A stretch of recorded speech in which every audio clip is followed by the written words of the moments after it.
Vous voulez optimiser votre podcast? Bonjour, c'est Bertrand, votre coach web, bienvenue dans ce nouvel épisode du podcast, épisode 528. J'espère que vous avez la forme, la patate, l'énergie, le sourire comme moi, oui, vous entendez ce sourire que j'ai. Oui, j'aime m'appuyer sur ce gros bouton rouge et vous distiller mes petits conseils et répondre à vos questions, parce que aujourd'hui, je vous propose un épisode au format Ask Bertrand, et en fait, je vais vous proposer ça sur la suite de l'été, et puis assez régulièrement, c'est-à-dire des formats en questions-réponses, vous voyez, un mode questions-réponses, une sorte de mini-coaching. Vous pouvez m'envoyer la question par mail, par WhatsApp, par Facebook, par Instagram, ou via le site, je mets tous les liens dans les notes de l'épisode. Et aujourd'hui, je réponds à une question de Baptiste. Et avant de vous donner la question de Baptiste, je dois vous dire que Baptiste a un super podcast qui s'appelle Le Nez Dehors. Alors nous avons travaillé ensemble pour le lancement de son podcast, et Baptiste fait son podcast avec passion et ressent chez lui j'ai envie de dire une mission. En tout cas, ça lui tient à cœur de partager, de parler de ce sujet-là. Et son sujet, en fait, c'est de parler du coming out, de recevoir des invités, de leur demander comment ils ont fait leur coming out, comment il s'est passé, qu'est-ce qui s'est passé après, qu'est-ce qui s'était passé avant, comment ça s'est passé. Et en fait, il démystifie, dédramatise peut-être aussi tous ces éléments-là. Mais en fait, il le fait vraiment avec son cœur et puis avec une vraie grande qualité d'écoute, une manière très très très pro, très sincère, une voix très posée, tout est bien fait en plus au niveau de la musique, de l'accompagnement, et puis partage ça aussi, vous le trouverez sur Instagram, vous le trouverez un petit peu partout, et bien entendu vous pourrez écouter son podcast sur toutes les plateformes.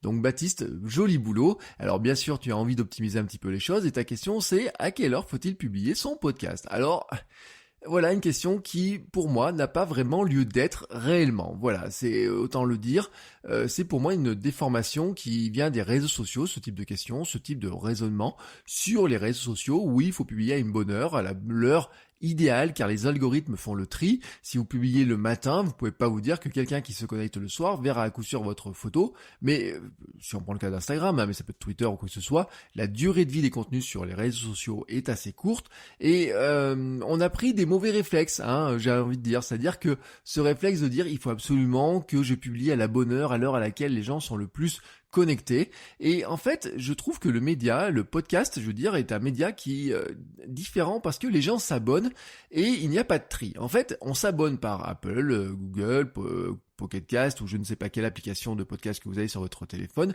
ou sur votre ordinateur, et une fois abonné, en fait, qu'est-ce qui se passe? On reçoit tous les épisodes, et quelle que soit l'heure de la publication, en fait, tous les épisodes s'entassent dans notre fil de lecture, j'ai envie de dire, et donc le filtre qui va se faire dessus, il est humain, vraiment il est humain. Alors pour l'instant on parle comme ça au conditionnel en attendant que Spotify peut-être va y mettre un petit peu des tris un petit peu différents, mais pour l'instant, si vous prenez une application de podcast dans laquelle vous êtes abonné à je ne sais pas combien de podcasts, tous les épisodes arrivent les uns derrière les autres, et en fait vous allez picorer l'épisode qui vous intéresse le plus, et donc vous allez en fait choisir ce que vous allez écouter, soit en fonction de listes thématiques que vous avez programmées, qui vont se programmer automatiquement, soit en fonction de ce que vous avez envie d'écouter, du temps que vous avez envie d'écouter.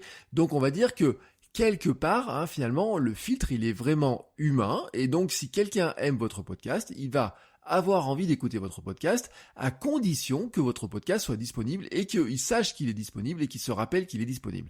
Et donc en fait, il faut essayer de se mettre à leur place à vos auditeurs et se dire quand est-ce que mon podcast va être le plus pratique à écouter pour eux. Est-ce qu'ils vont l'écouter le matin? Est-ce qu'ils vont l'écouter plutôt le soir? Est-ce qu'ils vont l'écouter le week-end? Par exemple, je pense à des gens comme Génération de 8 sur 7, j'avais reçu Mathieu Stéphanie l'an dernier, qui lui publie le dimanche, vous voyez, c'est le rituel du dimanche.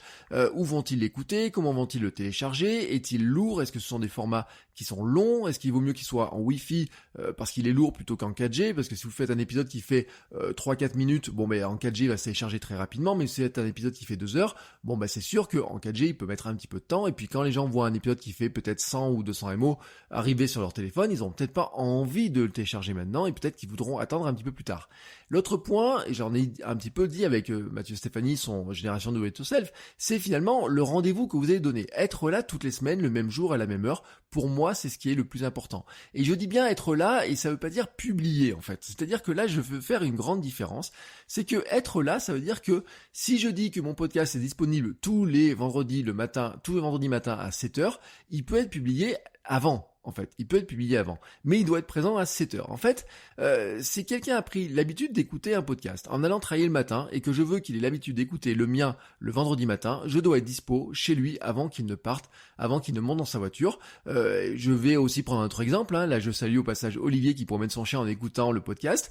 Olivier promène son chien tous les jours à la même heure et pour lui donner l'habitude de promener son chien avec moi dans les oreilles, et la condition c'était par exemple que je publie autour de 7 heures, que je sois dans son téléphone autour de 7 heures pour que avant de se partir en balade avec son chien, son téléphone récupère le podcast et donc il parte avec ses écouteurs et donc que je sois bien présent.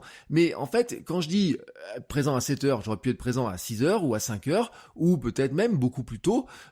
Pour lui, pour ce qui est important pour l'auditeur, pour votre auditeur à ce moment-là, c'est que vous soyez présent et c'est pas l'heure de publication précise. Alors que sur Instagram, si vous publiez votre photo à 4 heures du matin et que votre auditeur, votre fan, votre, je sais pas comment on peut l'appeler, la personne qui va regarder votre photo, elle ne se connecte qu'à 8 heures, bon c'est vrai que le laps entre 4 heures et 8 heures, il est trop long, il faut vraiment être dans un laps, on est plutôt à l'heure à laquelle il va être présent. Et c'est là une grande différence, hein, c'est vraiment une très grande différence.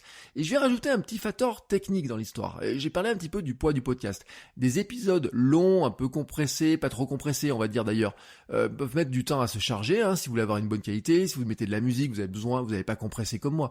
Moi, je diffuse mes épisodes en mono. Alors franchement, les épisodes en mono, l'épisode le plus lourd, peut-être qu'il va faire 40 ou 50 MO, mais il va durer beaucoup plus d'1 heure cet épisode-là. Un épisode qui va faire 7-8 minutes, en fait, il va faire 2, 3, 4 MO maximum, donc il va se télécharger en une poignée de secondes, hein, avec la 4G. Alors, avec la 5G, peut-être que ce problème-là n'existera plus, on verra ce qui va se passer. Mais en fait, il se passe quand même quelque chose, c'est que Apple Podcast ou certains systèmes de cache peuvent parfois ralentir l'arrivée du podcast chez les abonnés. On s'est rendu compte, hein, sur certains épisodes, moi je me suis rendu compte sur certains de mes épisodes, que des fois ils mettent un petit peu plus longtemps que prévu, c'est-à-dire que autant en général ils arrivent bien dans les quelques minutes qui suivent la publication sur mon hébergeur de podcast, autant il est arrivé que des fois il arrive une petite heure plus tard. Et il arrive même, des fois on l'a vu, que sur certains épisodes de podcast, surtout sur des podcasts un petit peu neufs, un petit peu nouveaux, il y a des épisodes qui mettent beaucoup plus de temps, et là on parle de plusieurs heures. Alors je parle même pas des cas où il y a eu des fois plusieurs jours, c'est déjà arrivé mais c'est quand même très rare, mais plusieurs heures ça peut arriver, et moi j'ai déjà vu un de mes podcasts, et notamment Kilomètre 42, arriver un jour avec 2 heures de décalage. Alors là, ça pose un problème, c'est-à-dire que si je le publie à 7 heures et que je veux qu'il soit dans les oreilles des gens à 7h15 ou à 8 heures, 2 heures de décalage, ça marche pas. C'est un cas rare, mais j'ai envie de vous dire que vous pouvez le gérer. C'est-à-dire que si vous pouvez anticiper ce phénomène-là, tant mieux pour vous, hein. Si votre épisode est prêt la veille, autant le diffuser avec un petit peu d'avance peut-être pour être sûr que toutes ces contraintes techniques là soient gérées. Et je vais vous donner un exemple, c'est que mon épisode de mercredi de Kilomètre 42, dans mon podcast sur le running, a été publié à 4 heures du matin. Oui, 4 heures du matin. En fait, je publie tous les mercredis, l'objectif c'est d'être présent dans les oreilles des auditeurs à 7 heures, parce que l'idée, et je le sais, il y en a certains qui le mercredi matin à 7 heures, ils regardent l'épisode s'il est là, et ensuite ils partent en voiture au boulot et ils l'écoutent dans la voiture. En plus, cet épisode-là fait 1h40, il pèse plus de 100 MO, même après compression. Comme j'ai un invité, je peux pas compresser non plus en mono, parce que sinon les voix se mélangent trop, donc c'est de la compression en stéréo avec une compression qui est pas trop importante, donc il est assez lourd, soyons honnêtes, et donc si je veux que ceux qui l'écoutent le mercredi matin et l'attendent le mercredi matin puissent l'écouter, le télécharger chez eux en Wi-Fi quand ils se brossent les dents avant de partir au boulot, même si leur connexion est lente, donc pour qu'ils puissent l'écouter par exemple entre 7h et 8h, en comptant les petits aléas qu'il peut y avoir de téléchargement, les petits aléas par exemple de diffusion, moi j'ai un intérêt à le publier un petit peu avant, et donc je me suis dit je peux carrément le publier encore avant.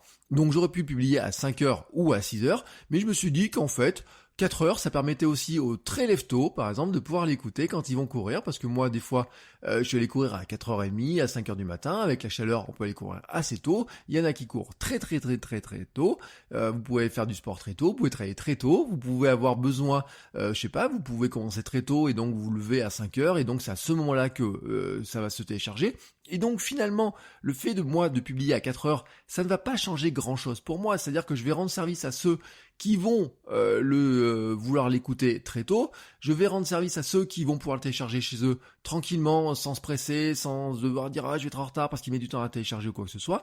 Et je suis en tout cas présent à 7 heures dans les oreilles de ceux qui veulent l'écouter à partir de la publication. Donc je suis bien présent à mon rendez-vous tous les mercredis matins à 7 heures dans les oreilles à l'heure habituelle. Et donc là, j'ai envie de dire, je coche les cases, les différentes cases de ma présence, c'est-à-dire d'être là tous les jours, toutes les semaines à la même heure, bien présent ici, mais en plus je facilite le téléchargement, je facilite la connexion, j'évite les petits aléas techniques potentiels, etc., les problèmes de cache et tout un tas de choses. Donc voilà, moi un petit peu comment je vois les choses. Après, de toute façon, le podcast, il arrive dans le lecteur des abonnés, l'abonnement, le flux RSS va récupérer tous les épisodes de podcast. Donc, il sera dans le flux, j'ai envie de dire. Qu'il arrive à 4 heures, à 5 heures, à 6 heures ou à 7 heures, il est dans le flux. Pour maximiser mes chances d'écoute, j'ai plutôt intérêt par rapport à moi, mes conditions, et par rapport moi à l'audience et en me mettant dans sa tête, j'ai plutôt intérêt à me dire, si je peux plus publier à 4 heures du matin ou à 5 heures du matin, pourquoi pas. Et là, en fait, l'épisode, il était prêt le mardi, en fait. J'avais même enregistré le vendredi. Donc, je pouvais très facilement l'anticiper. D'ailleurs, je l'avais anticipé pour les patrons qui l'avaient eu dès le mardi. Donc, là-dessus, pour moi, c'était pas un problème. Ça serait un problème, par exemple, dans des épisodes de podcast sur votre coach web, quand j'enregistrais en quotidien et que tous les matins, j'enregistrais, je diffusais. Donc là, c'est plus compliqué dans cet esprit-là. Mais là, je pouvais très largement le faire et je me suis pas privé de le faire. Je le redis, de toute façon, après le podcast, il est dans le lecteur des abonnés. Certains vont l'écouter le soir, certains vont l'écouter le samedi, certains vont l'écouter le dimanche, certains vont l'écouter une semaine, 2 semaines après, certains vont l'écouter même dans très longtemps. J'ai des gens qui découvrent le podcast maintenant et qui vont écouter le premier épisode qu'il y a 2 ans, ils vont l'écouter maintenant, la semaine prochaine peut-être. Et donc, en fait, il est toujours présent. C'est la magie du flux RSS, c'est la magie du podcast, c'est la magie de cette technologie, en fait. C'est que, finalement, quelqu'un découvre le podcast, il s'abonne, il va récupérer tous les épisodes. Alors après, bien sûr, si vous avez 700, 800 ou 900 épisodes, il y a des problèmes de nombre d'épisodes qui sont présents dans un flux RSS, qui est limité, mais bon, la plupart des podcasts ne sont pas dans ce cadre-là. La plupart des podcasts, si vous débutez en plus, vous n'êtes pas du tout dans ce cadre-là. Donc là-dessus, ce n'est pas un problème en soi, j'ai envie de dire. Donc vraiment, moi je le dis, c'est que déterminez d'abord la régularité, déterminez le jour et l'heure dans laquelle vous voulez donner ce rendez-vous et dites à vos auditeurs, voilà, moi je suis présent, à partir de tous les mercredis matins, vous pouvez me retrouver, vous pouvez dire je le publie tout le matin, vous n'êtes pas obligé de leur donner l'heure précise, mais vous pouvez leur dire si vous vous connectez le mercredi matin à 7h ou le jeudi matin à 7h, je suis présent dans vos oreilles, il n'y a aucun souci. Et vous pouvez prévoir un petit peu de marge avant. Bon voilà, s'il y en a qui sont un peu plus lève-tôt, peut-être ça va leur rendre service. Et peut-être d'ailleurs, c'est pas impossible que certains vous diront tiens, c'est cool qu'il soit publié avant parce que ça m'a permis de l'écouter. J'ai pu l'écouter, vous savez, un petit peu avoir l'impression de dire je l'écoute avant tout le monde parce que je vois qu'il apparaît un petit peu avant. Vous savez, on aime bien des fois avoir cette espèce on se sent un petit peu avoir une exclusivité quand on se lève tôt, c'est un petit peu comme ça. Quand tout le monde dort et que vous vous levez à 5 heures et que vous dites tiens, il y a un truc qui vient de sortir, tiens, je suis le premier à l'écouter. Voilà, dans certains cas, vous savez, et attention, c'est pas un phénomène si rare que ça, il suffit de regarder sur YouTube avec les phénomènes du premier commentaire, etc., pour se dire que ça peut être un comportement et qui peut exister, et donc finalement vous allez ravir, j'ai envie de dire, tout le monde. Ceci étant dit, maintenant je vais vous donner un petit bonus, un petit conseil de plus. Baptiste est hébergé chez Podcastix, qui est pour moi la plateforme française la plus complète et la plus sympa, je vous le dis, au niveau des fonctionnalités, au niveau de l'interface, au niveau du partage de tout ce qu'on peut faire. C'est vraiment une plateforme qui est géniale. J'avais diffusé dessus le podcast, créé un podcast génial maintenant, j'ai été diffusé dessus, donc je connais très bien cette plateforme. L'hébergement commence à 11 € par mois. Alors il y a des fonctionnalités, il y a du moins cher. Mais si vous voulez vraiment que les fichiers soient hébergés chez eux, c'est 11 € par mois. Et dedans, vous avez une fonction heatmap. La fonction heatmap, c'est quoi ? C'est une carte des jours et des heures de téléchargement du podcast. Et ça vous indique clairement quel est le moment où vous avez le plus de téléchargements. Ça vous fait des petits carrés de couleurs, ça vous dit quand est-ce que vous avez publié le plus souvent vos épisodes, et ça vous dit quand est-ce qu'ils sont téléchargés le plus souvent, avec la plus grande fréquence. Moi qui diffusais par exemple mon podcast le jeudi matin à 7h, il y avait vraiment, c'était très clair, c'était systématiquement le jeudi matin, entre 7h et 8h et 8h et 9h, c'était le maximum de téléchargement. Mais j'ai jamais diffusé avant en fait. Donc je ne sais pas si peut-être il y aurait eu du potentiel à 6h, peut-être il y aurait eu du potentiel à 6 heures. En tout cas, je vois que le maximum de téléchargement était dans ce moment-là, c'est-à-dire que finalement, quand on démarre les applications, juste après les flux les applications voient que dans le flux il y a un nouvel épisode, ils récupèrent tout ça, etc. Alors des fois, il y avait après des téléchargements qui arrivaient plus tard, qui arrivaient un petit peu plus tard dans la journée, mais vraiment le pic de téléchargement, je le vois très clairement, il était juste dans les 2 heures qui suivaient la diffusion de l'épisode, et ça, Podcastix se le donne très bien. Sur d'autres hébergeurs comme Spreaker par exemple, on le devine un petit peu parce que votre coach web par exemple, dans l'heure qui suit la publication de l'épisode, il y a déjà les premières dizaines de téléchargements sont déjà faites, j'ai envie de dire même dans la première demi-heure, vous voyez, ça se voit très rapidement, mais ça c'est que je regarde les statistiques, mais eux, l'outil, ils le mettent pas, ou en tout cas peut-être dans des formules très payantes, très chère, je vais dire très payante très chère, mais en tout cas, chez Podcastix, c'est quelque chose que vous avez. Et donc, Baptiste, pour répondre à ta question, c'est une fonction que tu as, donc tu peux regarder, voilà, cette fonctionnalité, tu peux aller voir, pour voir si par hasard, tu vois, t'as des créneaux, t'as des gens, est-ce qu'ils téléchargent plus à certains moments qu'à d'autres, est-ce que ça correspond à toi, tes heures de diffusion, ou est-ce que ça correspond pas? En tout cas, pour moi, faut pas être omnubilé avec cette question-là. Il faut se dire que le but du jeu, c'est vraiment d'être présent dans les oreilles le jour et l'heure à laquelle tu as dit que tu serais présent, mais ça n'empêche que tu peux publier très largement avant, peut-être tu as des habitudes d'ailleurs, peut-être tu peux toi te dire moi je me lève à 5h ou à 6h, je commence à écouter des podcasts à 5h à 6h, tu peux te dire finalement ça serait pas si mal que je sois présent à cette heure-là.